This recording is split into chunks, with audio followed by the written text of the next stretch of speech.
ಭಾರತವನ್ನ ಚಿನ್ನದ ನಾಡು ಅನ್ನೋದಕ್ಕೆ ಇಲ್ಲಿದೆ ಸಾಕ್ಷಿ. ಚಿನ್ನದ ಮಳೆಯಾಗ್ತಾ ಇತ್ತು ಎಂಬ ದಂತಕಥೆಗೆ ಪುರಾವೆ ಸಿಕ್ಕಿದೆ.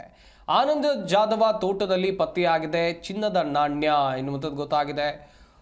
ಹೂವು, ಹಾವು, ದೀಪದ ಆಕೃತಿಯ ಅಮೂಲ್ಯ ಚಿನ್ನ ಪತ್ತೆಯಾಗಿದೆ. 12-14ನೇ ಶತಮಾನದ ಯಾದವರ ಕಾಲದ ನಾಣ್ಯಗಳು ಇದು ಅಂತ ಹೇಳಲಾಗ್ತಾ ಇದೆ.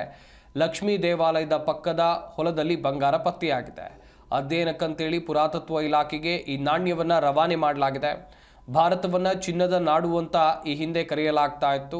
ಇದಕ್ಕೆ ಸಾಕ್ಷಿ ಎಂಬಂತೆ ನಾಣ್ಯ ಪತ್ತೆಯಾಗಿರೋದು.